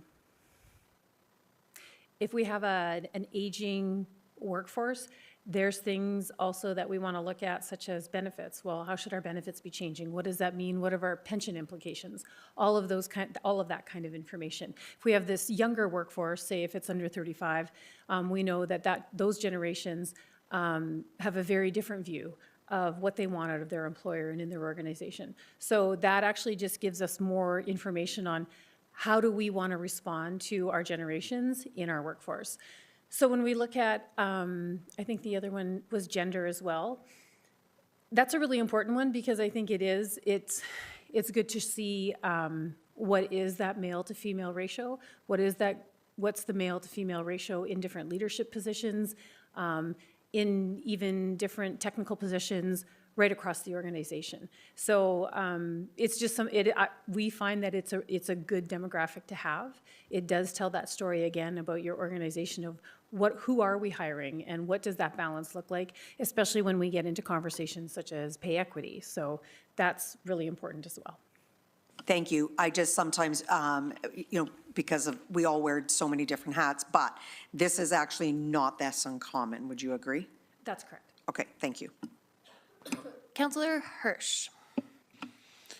Just in the spirit of reporting, I guess the question, Director Colkin, is it appropriate for us to ask for things on a triannual basis and then in turn ask staff to develop stuff on a quarterly basis?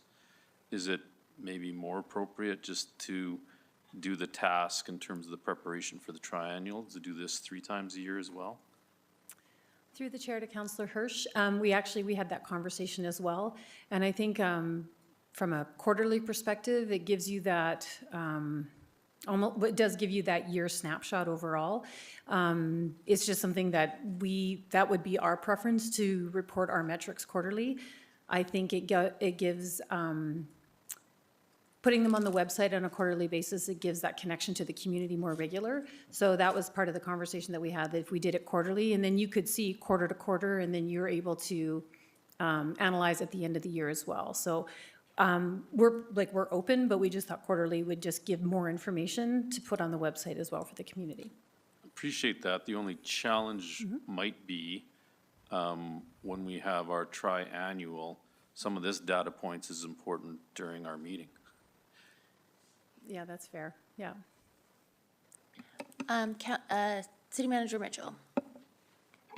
Through the chair, just to be, we could change the triannual to a quarterly. Just saying. And I appreciate that, and I guess this might be a takeaway, because we were around when it was a quarterly. I think the idea is that, and I'm actually quite sensitive in the fact that it's a lot of heavy lifting to get that data point. I don't know, for the viewing public, we had upwards of 800 and some odd pages at an audit meeting. So we did big steps to make sure that that was dwindled down to a dull roar rather than the massive fire of paper that was involved. So no, I think maybe that's something, I mean, this is new for everyone.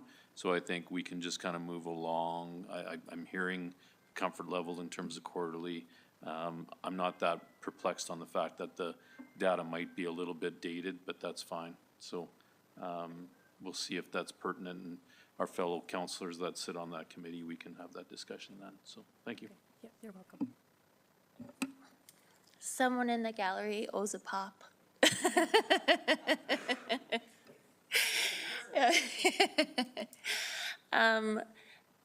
Director Colkin, I am just wondering, so when you say the snapshot, is it going to be for the entire year? You'll just keep adding the next quarter? Yeah, so, Okay. sorry, through the chair to Mayor Clark. So we would, and I haven't spoken with Director Graham on how that would look like on the website, but I envision it from past practices, we'd have Q1, we'd have so you could actually see every quarter, and then we would do a year end. That's typically how I've done these before in the past. So I think that gives, again, some really good information to people to dig into and take a look at. Yeah. So my intent, and again, not speaking with City Manager Mitchell or Director Graham, the intent from my perspective is that we would leave every quarter up. Oh, thank you very much. Councillor Dumanowski? Yeah, just a comment on the tri-annual or semester one to quarterly. I was chair of audit at some point a few years ago, and one of the conversations around doing it quarterly, never mind the heavy lifting, but staff had indicated oftentimes at the end of one quarter's reporting period, you were immediately moving to the next calculations for the next quarter. And in some regard, because of most of how we do business is done on a quarterly basis, Q1, 2, 3, 4, as far as actioning items, by going triannually, there was a smoothing out and a greater reflection or indication of where we were by doing it that way. So it was part of the rationale in the past. My only parting comment, part of me feels remiss if I don't support B. I want to go back and make one other comment based on some other comments that were made regarding, I understand the data sets are important, and any organization that's worth its weight in salt, it certainly does this. I would have expected you to have done this prior to this. We certainly, in my opinion, ought to have. It's a question of what should be public-facing, what contributes to good disclosure, good transparency, authentic dialogue in the community, and what has the propensity to create negative, dismissive, incongruent, inaccurate, and on dialogue or discourse. I feel some of this has the potential to do that, and since this is our kind of first kick at it, again, to the comments of we don't want to alienate people, we don't want to create situations where the public, members of our workforce are put in a negative light or exposed altogether. I feel that many of these have incredible value, and I'm going to say it, surprised they haven't been out in the public mainstream for as early as before now, quite frankly. But as far as some of this, I just feel it, and I'm not going to get into specifics because I know people would love me to do that, but I think, again, age demographics, gender demographics, retirement have value internally, operationally, and should be reflected on at all times. But I don't know at this time I'm comfortable making those public-facing, so I will not support it. All right, seeing no further speakers, we'll vote on the motion that is on the screen. Was on the screen? That passes.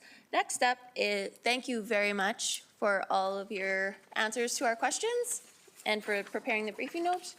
1.3, Bylaw 4851, Residential Tax Exemption Bylaw. This got for first reading on June 2nd, 2025. Would anyone like to make a motion? Sure. I move that council give second reading to bylaw 4851. I'll second. Thank you. Any discussion? Seeing none, we'll vote on first reading, second reading.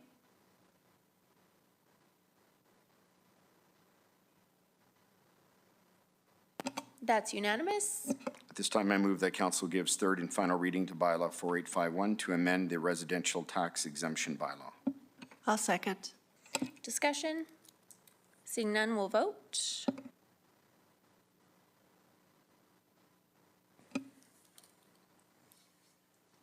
That's unanimous, and bylaw 4851, residential tax exemption bylaw is passed. Next up is 11.1, City Center Vibrancy Program. Is there anyone who would like to make a motion?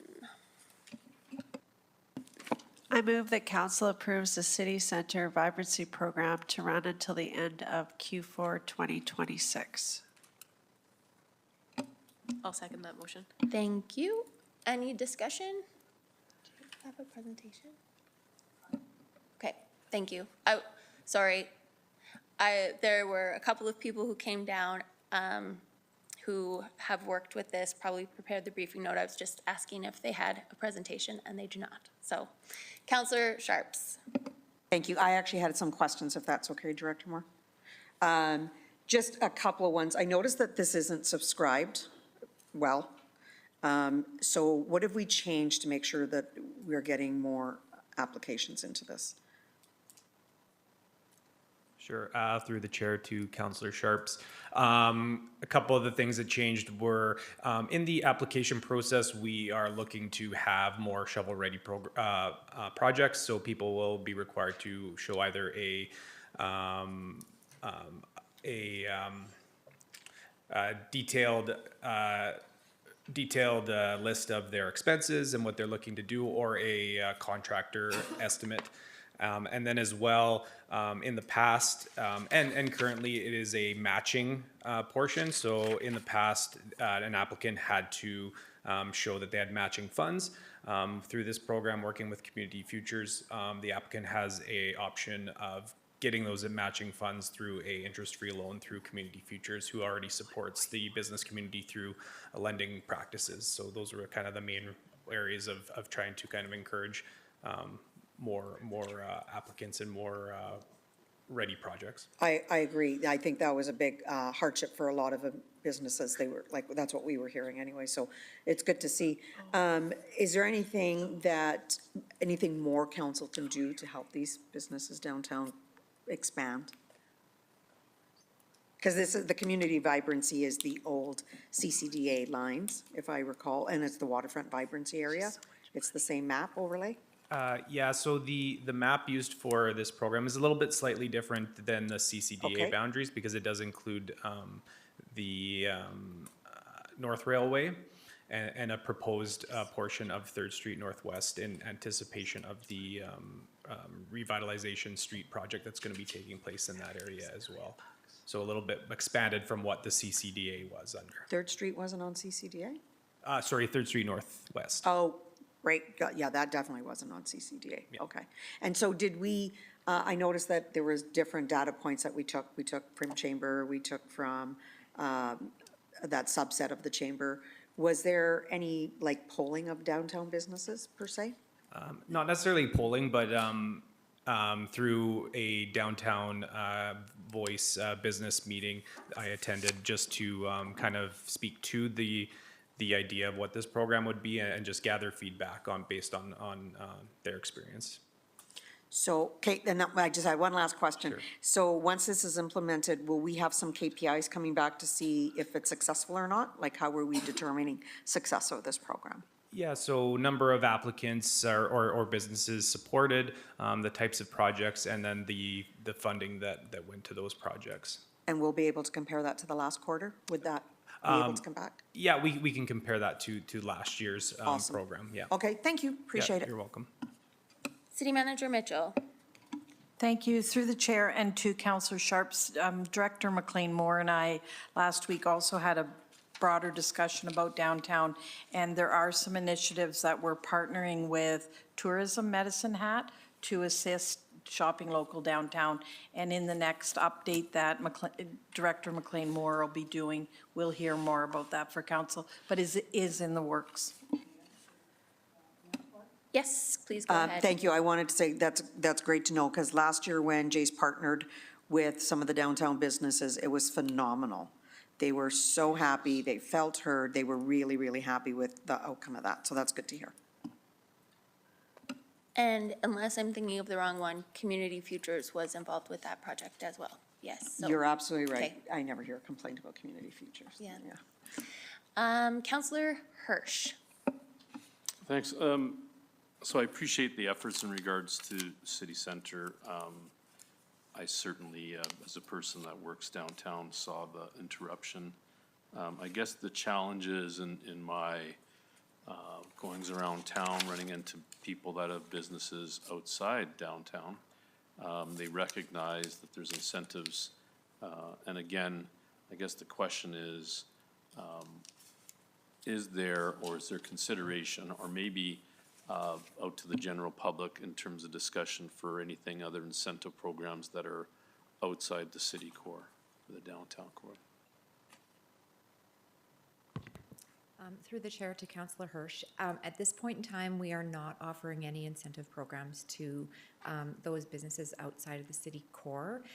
One of the reasons is because they have experienced quite some challenging times due to the construction, and so that's one of the reasons we're staying with city core at this time. As well, there are challenges right now with just the level of activity downtown, given the social challenges we're having, and so we're looking at trying to emphasize the support to the downtown core at this time. Thank you.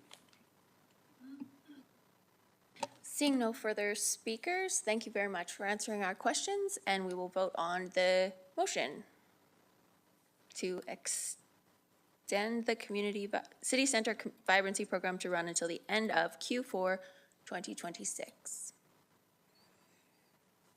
That is unanimous. Thank you again. 11.2 Regional Emergency Management Program, grant funding budget amendment. I move that council approve a one-time budget amendment of $125,000 to allow People Services to accept and utilize a recently rewarded provincial emergency management grant. I'll second that. Any discussion? Counselor McGrogan? Just a comment, I just want to ensure, this seems to be money in, money out, is that correct? So it's not actually an expense or more budgeted money from us, it's just a exception, a method to accept the grant, correct? Thank you. I'm not sure that is, City Manager Mitchell, or Managing Director Campbell, the question I think is, unless you can correct me, is this one of those things where we're amending the budget by $125,000, but actually that's just the grant money we've received and that's why we have to add it to our budget? Yes. So just a really quick explanation. It's simply a method so that we can increase our budget by $125,000 to basically absorb the grant funding. So it's a direct in and out. There is no additional funds. Any additional funds, if needed, would be handled through a current operating budget. That answers my question, thank you. Even though it was a convoluted question, thanks so much. Thank you very much. Any further questions or comments? Seeing none, we will vote. Thank you very much, Merrick. And that's unanimous. 12.1 was removed from the agenda. 12.2, Canyon Creek Heron Crossing Multi-Use Trail. Is this, wrong one. This has a motion attached to it, if someone would like to make it. Is there a presentation or no? Not to my knowledge. Okay, give me 1 minute. Are you going to make the motion, Shelby? I am going to make a motion, but it's not the one that's on there. So you might want to just give me a minute, if you don't mind. And then I will speak to it.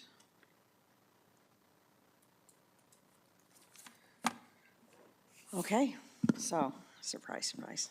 I'm changing the motion that was on the original. And my motion is, and I did forward an email to council to provide them a quick summary, but unfortunately it was just during closed council. So my motion is that council direct administration to draft a formal letter from the City of Medicine Hat to Cypress County Council requesting a joint review of the potential trail connectivity between the hamlet of Desert Bloom and the subdivision of Heron Crossing. The letter shall request a collaborative review of the feasibility. Just hold on just a second. How about I send it to you, Steph? Okay. It's coming to you right now. No, my bad, I apologize. Okay, you should have it.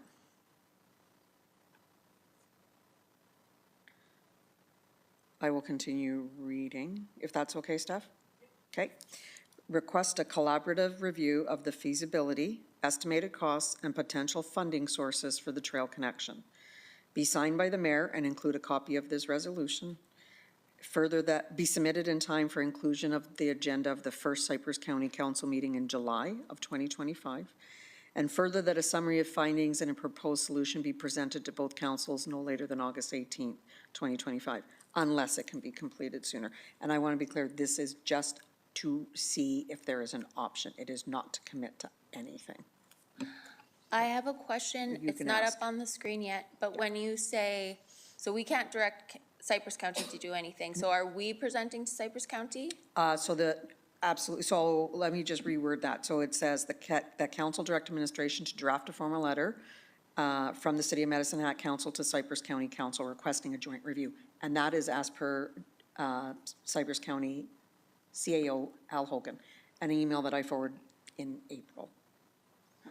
Okay, I'll wait till it was up on the screen because I think it was something after that in your motion. Maybe. I'll let Steph get it up there. That's not it. Not that part. Oh, yeah, you're good, Steph. What part are you reading? I'm just waiting for it to come up. I don't think it's up yet.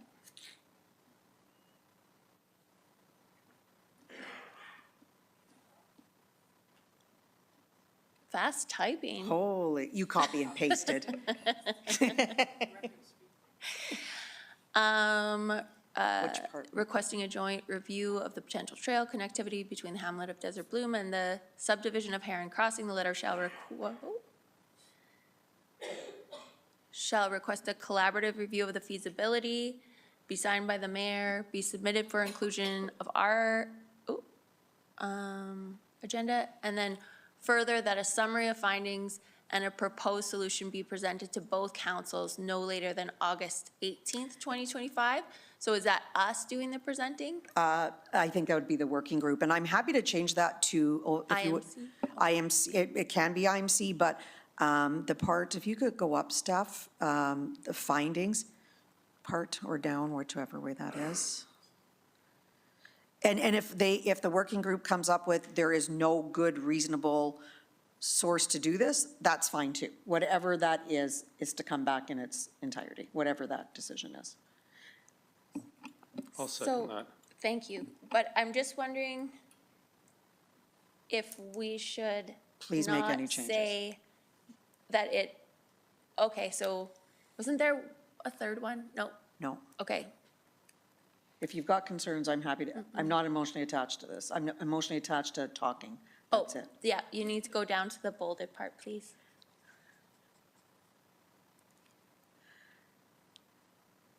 Yes, so. Okay. Solution be presented to both councils no later than August 18th.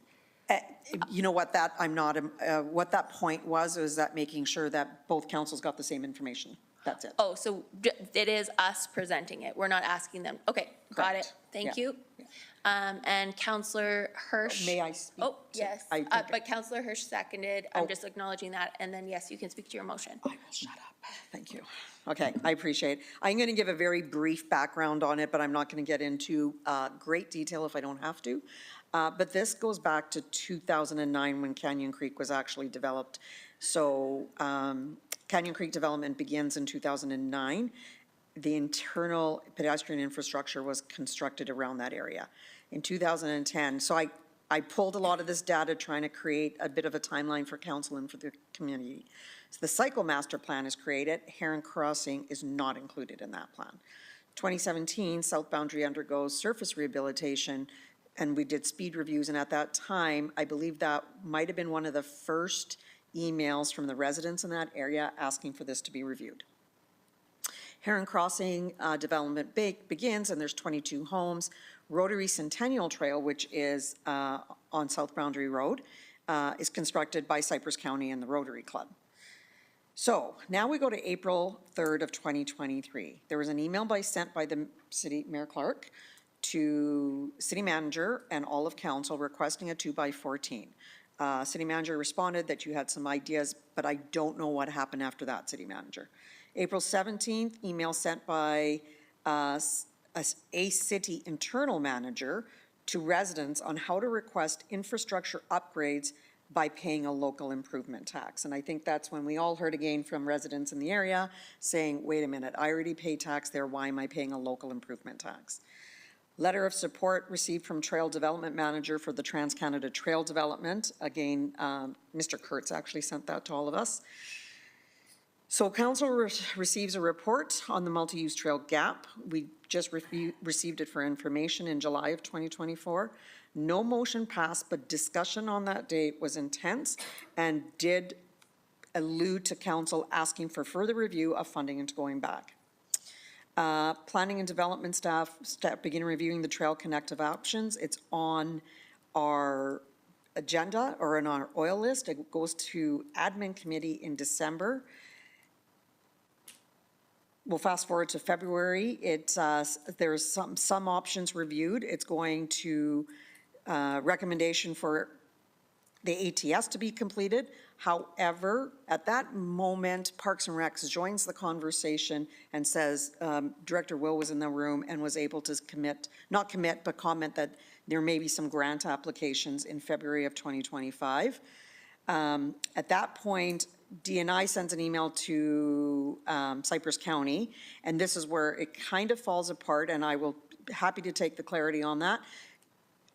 Cypress County Council wanted the message to go to them to make that decision, and it kept going to the administration. And they really focus on council making that decision, not the admin. So every time it went to admin, the answer was, no, it's not in the budget, because it isn't in the budget. But they are open to looking at a budget amendment if they want. But I'm not making that decision for them. So on April 3rd, anyways, it comes off the oil list, and I'm not sure how it came off the oil list or why we decided not to go for funding, but that's what happened. So April 3rd of this year, it comes back to D&I committee. The trail was taken off and not submitted for funding due to conflicting timelines, and it was removed from the action items list by administration. So then there was a intermunicipal, which I was at, because I sit on that meeting, and as I was walking out, I spoke to Reeve Hamilton, and Reeve Hamilton asked me why the presentation wasn't still in front of them and why there wasn't a letter, and CEO was there, and so we had a conversation. He says, send me an email, he being CAO, or Reeve Hamilton, which I did. CAO Hogan replied back saying exactly what you all saw, send me an email, make it a resolution, or just make sure that city manager gives it the thumb up. So it came back. In April 22nd, I raised the issue in council, and we committed to contacting Cypress County CAO and did not require a resolution, so I did not make one. So again, I own that. We followed up again on May 12th, and unfortunately, there was a bit of a kerfuffle in the Development and Infrastructure meeting, which I believe we've worked past, and I hope that we have. But in talking with Cypress County, they would still definitely like a letter to them for them to go back and follow their process. And they may not have any interest. We may not have any interest, but there's been no conversation at the council level. So that is why I'm bringing this motion forward. Thank you. Councillor Van Dyke. Yes, thank you, through the chair. So, yes, this item has been in front of us for a while, to council and to committee, and we've received a lot of information from administration about this. And I have some questions and comments about it. And my question is this. In the event that we approve this resolution and it goes to Cypress County and they say, yes, we want to participate, then what happens? Because it's a $1.2 million project for 22 houses. And even if Cypress County were to cover half of that cost, that's still $600,000.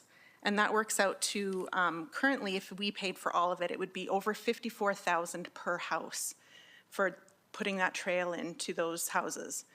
And if we are only paying half of that, it would still be over $25,000 per household that we would be incurring cost, the taxpayers' money, as we are in charge of the public purse. I would be flayed alive in this city if I approved a budget amendment of even half of that amount for 22 households. My concern is that if we approve this, we are implying, if we approve this resolution, we are implying that we support doing this project. And the inevitable domino effect is that then it comes to council because it's been prioritized somehow, when it's also not been prioritized within the matrix, which is used by administration to determine what connectivity gets elevated. So they have a variety of things that they look at: safety, usage numbers. There's a whole, in the briefing note, it gives a good explanation of all of the considerations that are taken that they take consideration into when they're making these decisions. So by supporting this resolution, I feel that what we're doing is we're implying that we are bumping this project up beyond the higher prioritized areas. In my opinion, the way to go would be that when we reach this item on the prioritization list, then we would consult with other municipalities to see if they would want to go in on this project with us. I'm not saying there's not safety issues at play here, but we have a systematic matrix system that prioritizes many factors. And again, I don't even know what would happen. I have already had people talk to me about this, and the cost that would be incurred by the city to prioritize this project. So I will not be supporting this. Thank you. Okay, there were some questions in there about the outcome. Counselor Sharps, if you have answers? I or you do. would? Okay. Absolutely. So number one, it isn't a commitment, but number two, I think we all need to remember that this was a leapfrog development that the city authorized. So we authorized the leapfrog development. We are the owners of, that is exactly what our job is development, housing, sidewalks, roads. So we authorized this leapfrog development, and now we're saying retrospectively, so the builder or the developer should have done it, which I agree the developer should have done it, but we gave him his bond back. So that means the responsibility comes back on us. Our literal job as council is to make sure that there's neighborhoods with connectivity, with sidewalks, with safety for the children.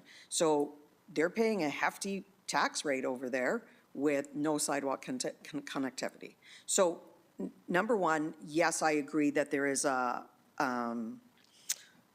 matrix that's being taken into consideration. And if you look at some of those sidewalks, you know, I'm going to say that I don't always align with the matrix. So we have an area here with no sidewalks, but there's some areas that we're actually fixing sidewalks before we're putting in new sidewalks. As a municipality, we built this. We have a commitment to these people, otherwise why build it? So now we're saying Cimarron should take responsibility, but Cimarron's not quite done. So meanwhile, we're watching 15, 20 kids walk up that hill, and it's dangerous driving that hill, let alone walking up that hill. So, sorry. No, that's okay. I will just say that when this originally was a conversation at, kind of bantered around at intermunicipal, and even with Parks and Rec in the room, there was some funding options, and it was nowhere near 1.2 million. So this is why I want a conversation. Let's see what that number is. If at the end of the day, if it's 100,000 and they manage to get Rotary to help or another community group, I think we have that obligation to look at it, not wait until it's too late, until somebody's hurt on that road. So we can always say no. The point is, I don't think we should say no until we have a conversation. Councillor Knodel. Thank you, Mayor Clark. So I'm appreciative of Councillor Van Dyke illuminating the cost per house. I had written here curiosity about cost per capita, although it's, again, we can't know for sure how many people live there in this moment, but I am curious about if a dirt path was explored, just because that, at very minimum, if a dirt path was continued along where the current path is, it would at least give a bit of a buffer from the road. That's very strong towns, and it may be relatively expensive, but there's no way it could be even remotely as expensive as a paved path. And I'm also curious if we know from the Desert Bloom turnoff to Range Road 60 or Southridge Drive, do we know what the estimated cost of that portion of pathway was, or if we have like a kilometer rate for pathway in Medicine Hat? Managing Director Bohan, I saw City Manager pointing at you, so I'm assuming you might have the answer? Sure, I've got an answer to the first question. This is a high-grade pathway. That area is very, very high-grade, and there's very high risk of washout and higher maintenance costs. So you win on one side, you lose on the other. With regard to the cost for the previous section, we'd have to get back to you if council wants us to secure that information. Thank you, Managing Director Bohan. Mayor Clark, can I ask one more question?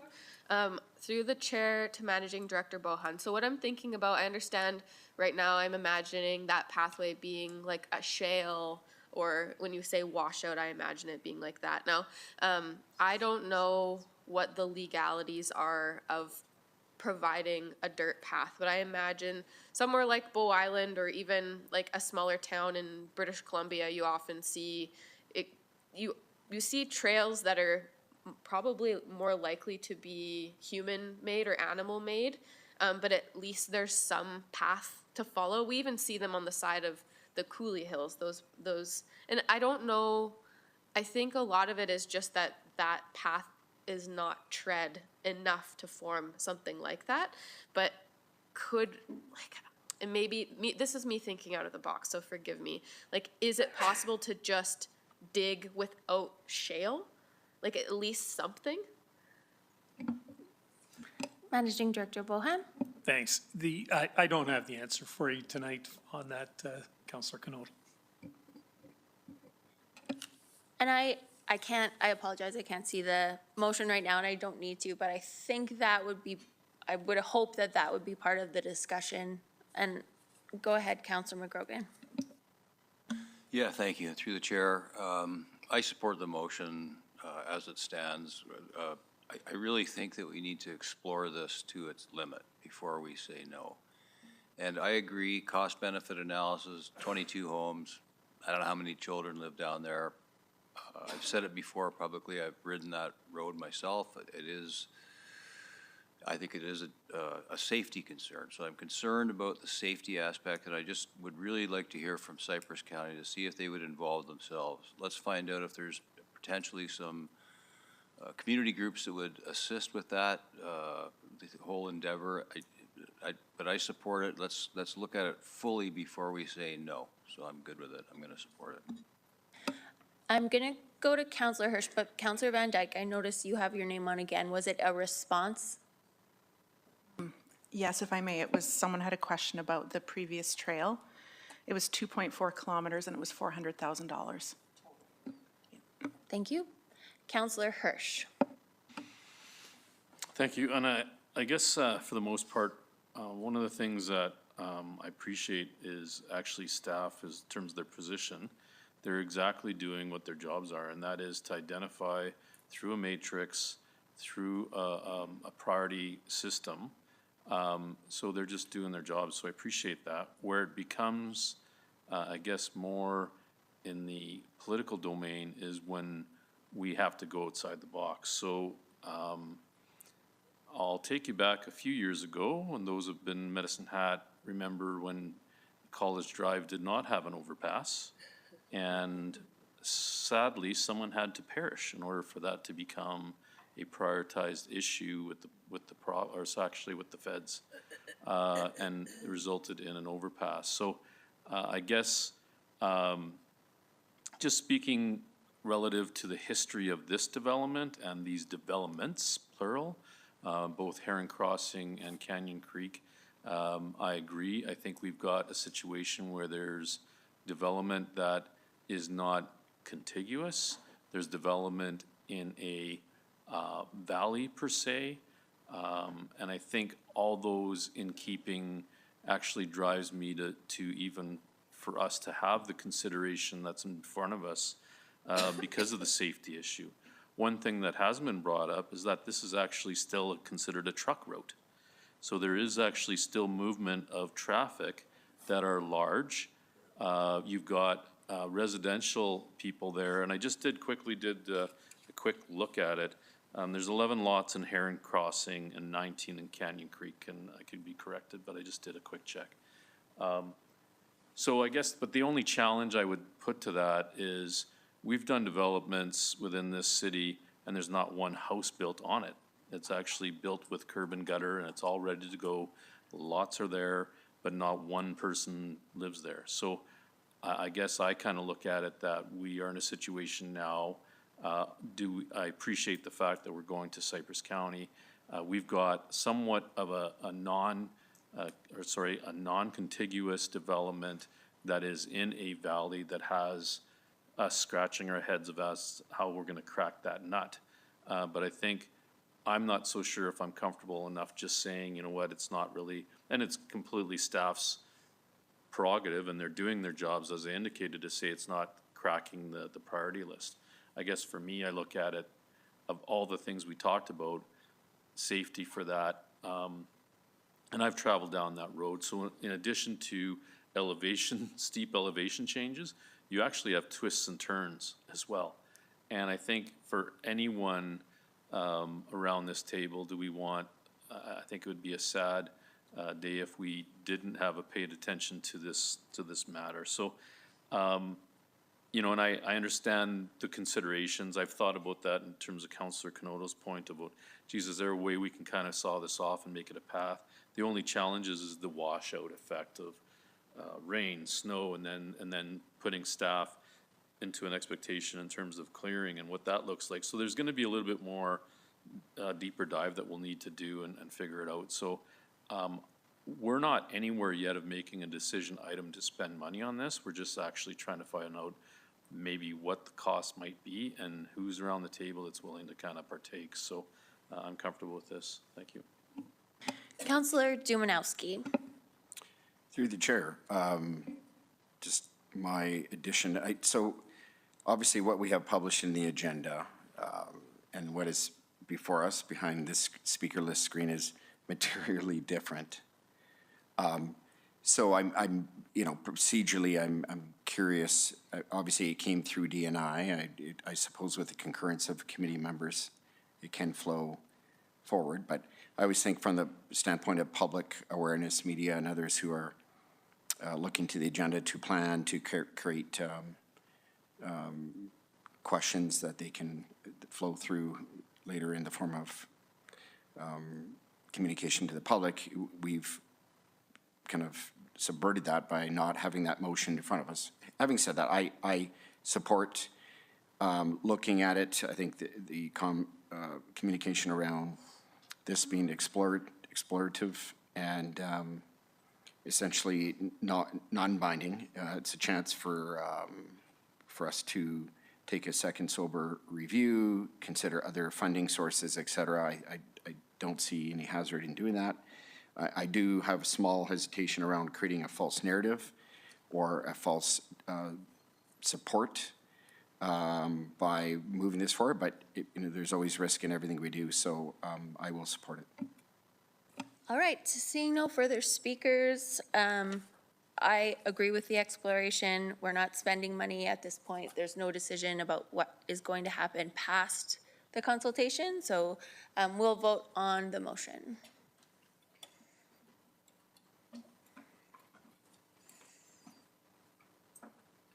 And that passes.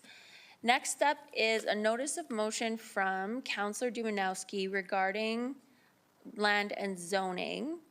Do you have, so what, it's not included in the agenda, do you have a written or a verbal? Okay, go ahead. Thank you. Through the chair, I do have, I guess I'm making a notice for next council meeting for the following notice of motion.